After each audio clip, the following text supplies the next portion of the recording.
பேச்சை கேட்டேன், மொழியை பிழிந்து போட்டேன், வாழ்த்தினேன் வருகிறேன் ஞாபகத்தை கோர்த்தேன்.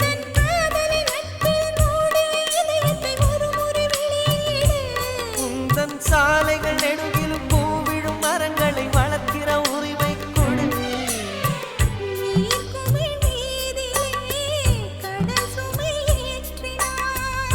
எதிர் திசை தூரமே அழைக்கிறதே.